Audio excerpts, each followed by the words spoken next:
Economics Gurukul.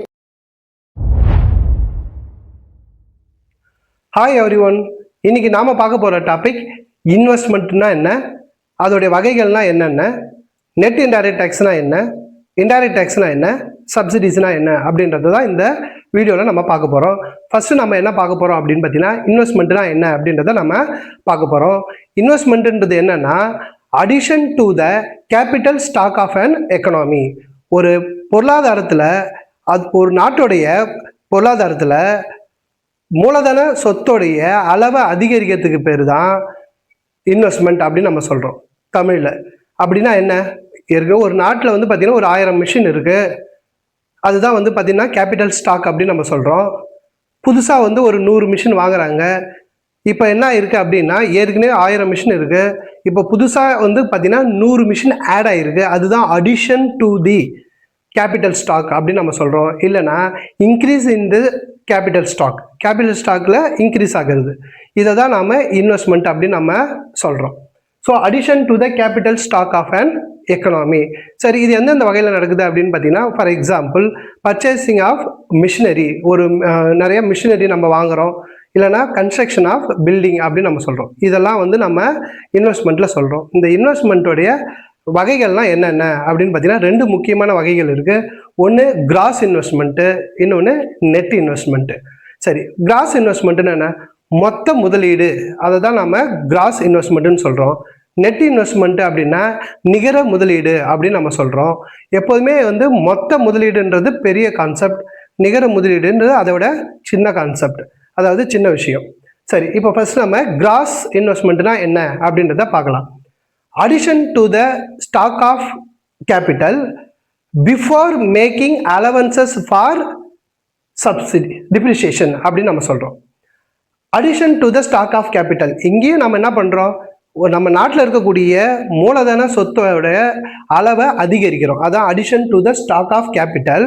ஆனால் before making allowances for டிப்ரிசியேஷனுக்கான பணத்தை எடுத்து வைக்கிறதுக்கு முன்னாடி நம்மக்கிட்ட எவ்வளோ இருக்கோ அதுதான் வந்து பார்த்திங்கன்னா கிராஸ் இன்வெஸ்ட்மெண்ட் அப்படின்னு நம்ம சொல்கிறோம். இதில் 2 முக்கியமான விஷயங்கள் இருக்குது. ஒன்று ஃபிக்ஸடு அசட். ஃபிக்ஸடு அசட்னா என்ன, இப்போ பொதுவாக ஃபினான்ஷியல் இயர் அப்படின்னு நம்ம சொல்லும்போது ஒரு ஏப்ரல் 1 ஆரம்பித்து மார்ச் 31 வரைக்கும் இருக்கிறது ஒரு ஃபினான்ஷியல் இயர். ஒவ்வொரு ஃபினான்ஷியல் இயரும் ஆரம்பிக்கும் போதும் நாம் வந்து இன்னைக்கு ஓப்பனிங் ஸ்டாக் எவ்வளோ அப்படின்றத நம்ம பார்ப்போம். அதுக்கப்புறம் அந்த வருஷம் முடியும் பொழுது நாம் என்ன செக் பண்ணுவோம் அப்படின்னா, க்ளோசிங் ஸ்டாக்கை நம்ம மெஷர் பண்ணுவோம். இப்போ இதுக்கு நடுவில் சேஞ்ச் இன் ஸ்டாக்கை நம்ம எப்படி கண்டுபிடிப்போம் அப்படின்னா, closing stock minus opening stock. அதாவது நம்ம க்ளோஸ் பண்ணும்போது நம்மக்கிட்ட எவ்வளோ ஸ்டாக் இருந்தது, நம்ம இந்த வருஷத்தோடைய ஆரம்பிக்கும் போது நம்மக்கிட்ட எவ்வளோ ஸ்டாக் இருந்தது, இது 2த்துக்கான டிஃப்ரென்ஸு தான் நம்ம சேஞ்ச் இன் ஸ்டாக் அப்படின்னு நம்ம சொல்கிறோம். அதை தான் இங்கே எப்படி சொல்கிறோம் அப்படின்னா, ஃபிக்ஸ்டு அசட்டில் அதை நம்ம ஃபிக்ஸடு இன்வெஸ்ட்மெண்ட்டுன்னு நம்ம சொல்கிறோம். அப்படின்னா என்ன, ஒரு வருஷத்தோடைய முடிவில் என்கிட்ட எவ்வளோ ஃபிக்ஸடு அசட்டு இருக்குது, அதில் மைனஸ் பிகினிங்கில் எவ்வளோ ஃபிக்ஸடு அசட்டு என்கிட்ட இருக்குது அப்படின்னு பார்த்தா, இது 2த்துக்கான டிஃப்ரென்ஸை தான் நாம் ஃபிக்ஸடு அசட் அப்படின்னு நம்ம சொல்கிறோம். அடுத்தது அன்சோல்டு ஸ்டாக். அன்சோல்டு ஸ்டாக்குன்றது என்ன அப்படின்னா, நம்ம உற்பத்தி பண்ணியாச்சு, ஃபினிஷ்டு குட் ப்ரொடியூஸ் பண்ணி வச்சுருக்கோம், சேல்ஸ் போக மீதி நம்மக்கிட்ட அப்படியே ஸ்டாக் இருக்குது, சேல்ஸ் ஆகலை. இப்போ இந்த ஸ்டாக் வந்து இந்த ஸ்டாக்கோடைய அளவு அதிகரிக்கிறது தான் நம்ம அன்சோல்டு ஸ்டாக் அப்படின்னு நம்ம சொல்கிறோம். இந்த அன்சோல்டு ஸ்டாக் வந்து பார்த்திங்கன்னு சொன்னால் அது எதுவாக இருக்கலாம் அப்படின்னா, ரா மெட்டீரியலாக கூட இருக்கலாம். நம்ம ஏற்கனவே வந்து ரா மெட்டீரியல் வாங்கி ஃபினிஷ்டு குட்ஸ் நம்ம என்ன பண்ணியிருக்கோம், தயாரிக்கிறோம், இன்னும் தயாரிச்சிருக்கோம், இன்னமும் நம்மக்கிட்ட வந்து ரா மெட்டீரியல் இருக்குது அப்படின்னு சொன்னால் அதை நம்ம என்னவா கன்சிடர் பண்ணிக்கணும்னா இன்வெஸ்ட்மெண்ட்டாக கன்சிடர் பண்ணிக்கணும். நம்ம ஏற்கனவே பொருளை உற்பத்தி செஞ்சு ஒரு 1000 பொருளை உற்பத்தி செஞ்சோம், ஒரு 700 பொருள் என்ன இருக்குது விற்று இருக்குது, மீதி ஒரு 300 பொருள் நம்மக்கிட்ட அப்படியே இருக்குது அப்படின்னு பார்த்தீங்கன்னா அதை நாம் ஸ்டாக் அப்படின்னு நம்ம சொல்கிறோம். இதை நம்ம அன்சோல்டு ஸ்டாக் அப்படின்னு நம்ம சொல்கிறோம். இதுதான் வந்து இதையும் நம்ம இன்வெஸ்ட்மெண்ட்டு அப்படின்னு நம்ம சொல்லலாம். அப்போ இன்வெஸ்ட்மெண்ட்டில் இந்த 2 விஷயன்றதை நம்ம சொல்கிறோம். ஒன்று ஃபிக்ஸடு அசட்டு, இன்னொன்று அன்சோல்டு ஸ்டாக் அப்படின்னு நம்ம சொல்கிறோம். சரி, இப்போ இந்த 2 விஷயத்து மேலே நாம் பண்ணக்கூடிய செலவு, அதாவது expenditure on purchase of fixed asset and unsold stock, during the accounting year. ஒரு அக்கௌண்டிங் இயரில் நான் வந்து ஃபிக்ஸ்டு அசட் மேலேயோ அன்சோல்டு ஸ்டாக்கும் எவ்வளோ இருக்கோ அதோடைய மதிப்பு அது மேலே நான் பண்ணக்கூடிய அந்த எக்ஸ்பெண்டிச்சரை தான் நான் இன்வெஸ்ட்மெண்ட் அப்படின்னு நம்ம சொல்கிறோம். சரிங்களா? அடுத்தது நெட் இன்வெஸ்ட்மெண்ட். பொதுவாக நெட் இன்வெஸ்ட்மெண்ட் தான் பார்த்தீங்கன்னா ஆக்சுவல் இன்வெஸ்ட்மெண்ட் அப்படின்னு நம்ம சொல்கிறோம். ஏற்கனவே நம்ம சொல்லியிருப்போம் கிராஸ் நெட்டு, இது ரெண்டுத்தில் எது ஆக்சுவல் அப்படின்னு பார்த்தீங்கன்னா நெட்டு தான் ஆக்சுவல். அப்போ நெட் இன்வெஸ்ட்மெண்ட் தான் வந்து பார்த்தீங்கன்னா ஆக்சுவல். அப்படின்னா actual addition made to the capital stock of an economy in a given period. ஒரு குறிப்பிட்ட பீரியடில் ஆக்சுவலாக நம்மக்கிட்ட எவ்வளோ ஸ்டாக் வந்து அதிகமாகிருக்கு அப்படின்றது தான் நம்ம நெட் இன்வெஸ்ட்மெண்ட் அப்படின்னு நம்ம சொல்கிறோம். இந்த நெட் இன்வெஸ்ட்மெண்ட்டுக்கான ஃபார்முலா என்ன அப்படின்னு பார்த்தீங்கன்னா கிராஸ் இன்வெஸ்ட்மெண்ட் மைனஸ் டிப்ரிசியேஷன். மொத்த இன்வெஸ்ட்மெண்ட்டில் டிப்ரிசியேஷனை நம்ம மைனஸ் பண்ணோம் அப்படின்னு சொன்னால் நமக்கு நெட் இன்வெஸ்ட்மெண்ட் கிடைக்கும். இப்போ இந்த டிப்ரிசியேஷன் வந்து ஒரு முக்கியமான ரோலை ப்ளே பண்ணுது. இது போன வீடியோவில் நம்ம சொல்லியிருப்போம். இந்த டிப்ரிசியேஷன் வந்து பார்த்தீங்கன்னு சொன்னால் இப்போ கிராஸ்லேருந்து நெட்டு போகணும் அப்படின்னு சொன்னால் டிப்ரிசியேஷனை நம்ம மைனஸ் பண்ணணும். நெட்டிலேருந்து கிராஸுக்கு வரணும் அப்படின்னா நாம் டிப்ரிசியேஷனை ப்ளஸ் பண்ணணும், அதாவது ஆட் பண்ணிக்கணும். சரி, இப்போ இங்கே கிராஸ் இன்வெஸ்ட்மெண்ட் அப்படின்னு நம்ம சொல்கிறோம்.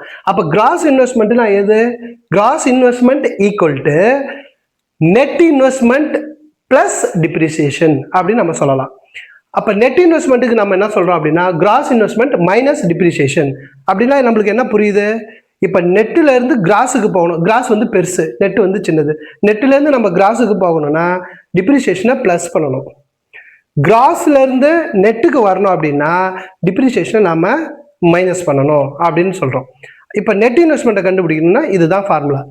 அடுத்தது காம்பனன்ட்ஸ் ஆஃப் இன்வெஸ்ட்மெண்ட். இன்வெஸ்ட்மெண்ட்டோடைய முக்கியமான 2 காம்பனன்ட்ஸ் ஏற்கனவே நம்ம சொல்லியிருக்கோம். Fixed investment, stock of asset in the end of the year. ஒரு வருஷத்தோடைய முடிவில் என் கையில் எவ்வளோ வந்து பார்த்தீங்கன்னா ஃபிக்ஸடு அசட்டோடைய ஸ்டாக் இருக்குது, minus stock of asset in the beginning of the year. Beginning of இயரில் என்கிட்ட எவ்வளோ இருக்குது. இது வந்து 2 வகையாக நம்ம சொல்லலாம். உதாரணமாக நான் வந்து பார்த்தீங்கன்னு சொன்னால் என்கிட்ட வந்து end of the year stock வந்து எவ்வளோ இருக்குது, இந்த அசட் ஸ்டாக் ஆஃப் அசட் எவ்வளோ இருக்குது அப்படின்னா ஒரு 10,000 இருக்குன்னு வச்சுக்கோங்க. இதே ஸ்டாக் ஆஃப் அசட் இந்த பிகினிங் ஆஃப் த இயரில் என்கிட்ட வந்து பார்த்தீங்கன்னா 9,000 இருக்குது அப்படின்னா, ஸோ அப்போ 10,000 மைனஸ் 9,000 அப்போ எவ்வளோ வந்திருக்கு அப்படின்னா 1,000 இருக்குது. இந்த 1,000 தான் நம்மக்கிட்ட வந்து பார்த்தீங்கன்னு சொன்னால் எக்ஸ்ட்ராவாக இருக்கக்கூடியது, அதாவது நம்ம ஆக்சுவல் இன்வெஸ்ட்மெண்ட் அப்படின்னு நம்ம சொல்கிறோம். சரிங்களா? இப்போ இன்வென்ட்ரி இன்வெஸ்ட்மெண்ட். இன்வென்ட்ரி இன்வெஸ்ட்மெண்ட்னா 2 விஷயத்த நம்ம சொல்லணும். ஒன்று ரா மெட்டீரியல் சொல்லலாம், ரெண்டாவது நம்ம வந்து ஃபினிஷ்டு கூட்ஸை சொல்லலாம். ரா மெட்டீரியல் வந்து பார்த்தீங்கன்னா ஏற்கனவே நம்ம பயன்படுத்திட்டு மீதி நம்மக்கிட்ட இருக்கக்கூடிய அந்த ரா மெட்டீரியலோடைய ஸ்டாக்கு அதை சொல்லலாம். ஃபினிஷ்டு ப்ராடக்டை நம்ம ஏற்கனவே உற்பத்தி செஞ்சு ஆல்ரெடி நம்ம சேல்ஸ் பண்ணிவிட்டு சேல்ஸ் ஆகாமல் நம்மக்கிட்ட இருக்கக்கூடிய இந்த 2தோடைய அளவு அதிகரிக்கிறது தான் நம்ம இன்வென்ட்ரி இன்வெஸ்ட்மெண்ட் அப்படின்னு நம்ம சொல்கிறோம். இல்லை இன்வென்ட்ரி ஸ்டாக்குன்னு கூட அதை சொல்லுவாங்க. இதை எப்படி நம்ம கால்குலேட் பண்ணலாம் அப்படின்னா இன்வென்ட்ரி இன்வெஸ்ட்மெண்ட்னா வேறு எதுவும் இல்லை, சேஞ்ச் இன் ஸ்டாக். இதை தான் நம்ம இன்வென்ட்ரி இன்வெஸ்ட்மெண்ட் சொல்லலாம். இப்போ நம்ம நேஷனல் இன்கம் கால்குலேட் பண்ணும்போது நம்மளுக்கு இது ரொம்ப முக்கியமாக நம்ம தெரிஞ்சிக்க வேண்டிய விஷயம் என்னன்னா இன்வென்ட்ரி இன்வெஸ்ட்மெண்ட்டும் சேஞ்ச் இன் ஸ்டாக்கும் ஒன்றுன்றதை நம்ம தெரிஞ்சுக்கணும். Change in stock equal to closing stock minus opening stock. நம்ம க்ளோசிங் ஸ்டாக் எவ்வளோ இருக்கோ அதில் நாம் ஓப்பனிங் ஸ்டாக்கை மைனஸ் பண்ணால் நமக்கு என்ன கிடைக்குதோ அதுதான் இன்வென்ட்ரி இன்வெஸ்ட்மெண்ட் அப்படின்னு நம்ம சொல்கிறோம். சரி, இப்போ இன்வெஸ்ட்மெண்ட் உங்களுக்கு புரிஞ்சிருக்குன்னு நினைக்கிறேன். அடுத்தது வந்து பார்த்தீங்கன்னு சொன்னால் நெட் இன்டைரக்ட் டேக்ஸ். இந்த நெட் இன்டைரக்ட் டேக்ஸ் பார்க்கறதுக்கு முன்னாடி முதல்ல இன்டைரக்ட் டேக்ஸ்னா என்ன அப்படின்றத பார்க்கணும், சப்சிடிஸ்னா என்னன்றதை நம்ம ஃபர்ஸ்ட் பார்க்கணும். இன்டைரக்ட் டேக்ஸ் மறைமுக வரி அப்படின்னு நம்ம சொல்கிறோம். இந்த இன்டைரக்ட் டேக்ஸ் அப்படின்றது என்ன அப்படின்னா the taxes which are imposed by the government. Government வந்து பார்த்தீங்கன்னு சொன்னால் வரி விதிக்குது அப்படின்னு நம்ம சொல்கிறோம். அதாவது taxes which are imposed, imposedனா விதிக்கிறது, imposed by யார் விதிக்கிறா அப்படின்னா by the government.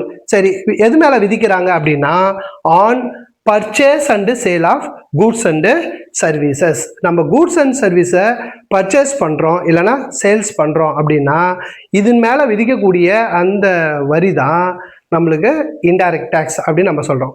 புரிகிற மாதிரி சொல்லணும் அப்படின்னா நம்ம வந்து கடைக்கு போகிறோம், ஒரு பென்சில் வாங்குகிறோம், 5 rupees கொடுக்குறோம் அப்படின்னு சொன்னால் அந்த 5 rupees உள்ளே என்ன இருக்குது அப்படின்னா ஒரு இன்டைரக்ட் டேக்ஸ் இருக்குது, டேக்ஸ் இருக்குது. அந்த 5 ரூபாக்குள்ளே அது அடங்கி இருக்கு அப்படின்னு நம்ம சொல்கிறோம். அதுதான் இன்டைரக்ட் டேக்ஸ். அது நம்ம கண்ணுக்கு தெரியாது, மறைமுக வரி அப்படின்னு நம்ம சொல்கிறோம். எல்லா பொருள் மேலேயுமே அரசாங்கம் மறைமுக வரி போடுவாங்க, ஒரு சில பொருட்களை தவிர்த்து. இப்போ இந்த டேக்ஸ் வந்து எக்ஸாம்பிள் எதெல்லாம் நம்ம சொல்லலாம் அப்படின்னா ஜிஎஸ்டி, வேட்டு அதெல்லாம் நம்ம சொல்லலாம். ஜிஎஸ்டினா goods and service tax, VAT VAT அப்படின்னு நம்ம சொல்கிறோம், வேல்யூ ஆடட் டேக்ஸ். இதெல்லாம் வந்து some example for indirect tax. இப்போ எப்படி நம்ம சொல்கிறோம் இதை, ஒரு பொருள் இருக்குது, ஒரு பொருளை உற்பத்தி செய்யும் போது பார்த்தீங்கன்னு சொன்னால் ஒரு 3 ரூபாய்க்கு உற்பத்தி செய்கிறாங்க. அதுக்கப்புறம் அதுக்கு மேலே வந்து பார்த்தீங்கன்னா ஒரு கவர்மெண்ட் வந்து ஒரு 1 ரூபாய் டேக்ஸ் போடுறாங்க அப்படின்னா 3 ரூபாய்க்கான பொருளுடைய வேலை எவ்வளோ ஆகுது அப்படின்னு பார்த்தீங்கன்னா 4 ரூபாய் ஆகுது. அப்போ 3 ரூபாய்க்கு உண்டான பொருளுடைய மதிப்பு இப்போ 4 ரூபாய் ஆகுது.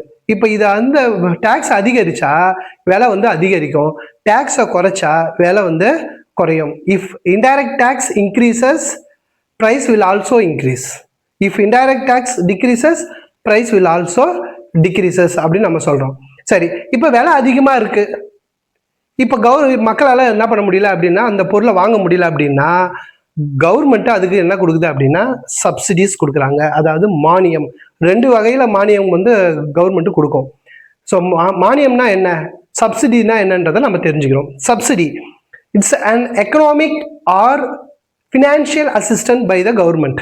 அதாவது பொருளாதார அல்லது நிதி உதவி அப்படின்னு நம்ம சொல்கிறோம். Economic or financial assistant by the government to the producers. ப்ரொடியூசருக்கு தான் வந்து அவங்க அதை கொடுக்குறாங்க. இப்போ அது கன்சியூமருக்கும் கொடுக்குறாங்க. அது எப்படி 2 பேருக்கு கொடுக்குறாங்கன்றதை நம்ம பார்க்கலாம். டு த ப்ரொடியூசர்ஸ் எதுக்காக இதெல்லாம் வந்து கவர்மெண்ட் கொடுக்குதுன்னா for the welfare of the nation, நாட்டோடைய நலனுக்காக. சரி, எப்படிலாம் கொடுக்குறாங்கன்றதை நம்ம இப்போ தெரிஞ்சுக்கலாம். இப்போ கன்சியூமருக்கு எப்படி கொடுக்குறாங்க, இப்போ நம்ம மக்கள் வந்து பார்த்தீங்கன்னு சொன்னால் சோலார் பேனல் போடுறோம் வீட்டுக்கு, கரண்ட்டோடைய சப்ளைவை நம்ம கொஞ்சம் குறைக்கிறதுக்காக, அதோட யூசேஜை குறைக்கிறதுக்காக நம்ம சோலார் பேனல் வீட்டுக்கு போடுறோம். இப்போ கவர்மெண்ட் அந்த சோலார் பேனல் போடுறதுக்கு கவர்மெண்ட்டு நம்மளுக்கு என்ன பண்ணுறாங்க அப்படின்னா சப்சிடி கொடுக்குறாங்க, விலையை குறைச்சி கொடுக்குறாங்க. அதாவது 1 லட்ச ரூபா அப்படின்னா அதோடைய காஸ்ட் 1 லட்ச ரூபா அப்படின்னா கவர்மெண்ட் வந்து ஒரு 40,000 நான் தரேன் அப்படின்னு சொல்லி கவர்மெண்ட் வந்து 40,000ம் நாம் வந்து 60,000 போட்டு அந்த சோலார் பேனலை வாங்கி நம்ம பயன்படுத்துகிறோம் அப்படின்னு சொன்னால் அதுதான் வந்து சப்சிடி. அப்போ விலையை குறைக்கிறதுக்காக கவர்மெண்ட் கொடுக்கக்கூடியது தான் சப்சிடி அப்படின்னு நம்ம சொல்கிறோம். நம்ம ஃபார் எக்ஸாம்பிள் வந்து பார்த்திங்கன்னா நம்ம இந்தியாவில் எல்பிஜி சிலிண்டருக்கு கவர்மெண்ட் வந்து பார்த்திங்கன்னு சொன்னால் சப்சிடைஸ்டு ரேட்டு தான் வைக்கிறாங்க.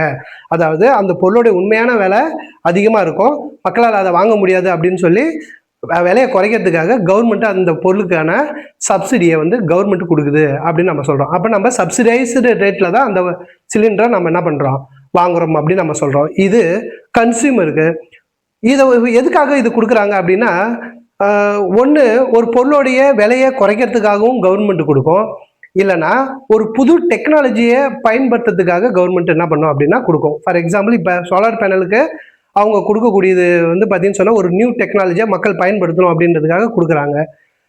இதே வந்து பார்த்தீங்கன்னா எல்பிஜி சிலிண்டர் விலையை குறைக்கணுன்றதுக்காக கொடுக்குறாங்க. இதே ப்ரொடியூசருக்கும் கொடுப்பாங்க.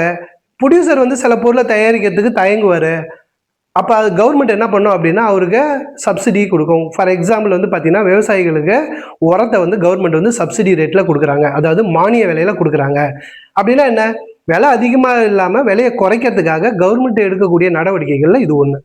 அப்போ இதை எப்படி நம்ம சொல்கிறோம் அப்படின்னா இந்த சப்சிடின்றது அரசாங்கம் மக்களுக்கு கொடுக்கக்கூடிய மானியம், இல்லைன்னா ப்ரொடியூசருக்கு கொடுக்கக்கூடிய மானியம் அப்படின்னு நம்ம சொல்கிறோம். இதுதான் economic or financial assistant by the government to the producer or to the consumer for the welfare of the nation. ஒரு நாட்டோடைய நலனுக்காக இது கவர்மெண்ட்டு செய்யுது அப்படின்னு நம்ம சொல்கிறோம். இதை வந்து நம்ம என்ன சொல்கிறோம் அப்படின்னா சப்சிடிஸை டிரான்ஸ்ஃபர் பேமெண்ட் அப்படின்னு நம்ம சொல்கிறோம். அது என்ன டிரான்ஸ்ஃபர் பேமெண்ட், ஏற்கனவே படிச்சிருப்போம். Factor payment, transfer payment. ஒரு ஃபேக்டர் வேலை செய்யுது, அதுக்கு சம்பளம் கொடுத்தாங்கன்னா ஃபேக்டர் பேமெண்ட்டு. எந்த வேலையுமே செய்யாமல் நமக்கு பணம் மட்டும் கிடைக்குது அப்படின்னா அது வந்து டிரான்ஸ்ஃபர் பேமெண்ட்டு. இந்த சப்சிடி வந்து பார்த்தீங்கன்னு சொன்னால் ஒரு ஒரு டிரான்ஸ்ஃபர் பேமெண்ட் அப்படின்னு நம்ம சொல்கிறோம். சரி, இப்போ இந்த 2 விஷயத்தையும் சொல்லியாச்சு. இப்போ நம்ம எதுக்கு வர்றோம் அப்படின்னா நெட் இன்டைரக்ட் டேக்ஸுக்கு வரலாம். Net indirect NIT. இப்போ நெட் இன்டைரக்ட் டேக்ஸை நம்ம கண்டுபிடிக்கணும் அப்படின்னா இன்டைரக்ட் டேக்ஸில் போயிட்டு சப்சிடியை நம்ம மைனஸ் பண்ணோம் அப்படின்னு சொன்னால் நம்மளுக்கு நெட் இன்டைரக்ட் டேக்ஸ் கிடைச்சிடும். So net indirect tax is nothing but the difference between indirect tax and subsidies அப்படின்னு நம்ம சொல்கிறோம். Net indirect tax equal to indirect tax minus subsidies. இதுதான் ரொம்ப ரொம்ப இம்பார்ட்டன்ட். ஏன்னா நம்ம நியூமரிக்கல்ஸ் பண்ணும்போது என்ஐடியை கண்டுபிடிக்க வேண்டிய சூழ்நிலை வரும். நம்ம என்ஐடியை கண்டுபிடிக்கணும்னா இன்டைரக்ட் டேக்ஸ் எங்கே இருக்குன்னு பார்க்கணும். இன்டைரக்ட் டேக்ஸ் கொடுத்துருப்பாங்க, அதுக்கப்புறம் எங்கேயாவது ஒரு இடத்துல சப்சிடி இருக்கான்னு செக் பண்ணணும். இது ரெண்டும் இருந்துச்சு அப்படின்னா நம்ம இன்டைரக்ட் டேக்ஸில் சப்சிடியை நம்ம மைனஸ் பண்ணால் நமக்கு என்ன கிடைக்கும் அப்படின்னா நெட் இன்டைரக்ட் டேக்ஸு கிடைக்கும் அப்படின்னு நம்ம சொல்கிறோம். ஸோ இங்கே சொன்ன எல்லா கான்செப்ட்டுமே நம்ம நேஷ்னல் இன்கமுக்கு ரொம்ப ரொம்ப முக்கியமான விஷயங்கள் அப்படின்னு நம்ம சொல்கிறோம். ஸோ இதுக்கப்புறம் வேறு ஏதாவது ஒரு டாபிக் உங்களுக்கு வேணும் அப்படின்னு சொன்னீங்கன்னா நீங்கள் கமெண்ட்ஸில் எந்த டாபிக் வேணும்னு கேட்டிங்கன்னா அந்த டாப்பிக்கை நம்ம அடுத்த வீடியோவில் நடத்தலாம். Thank you very much.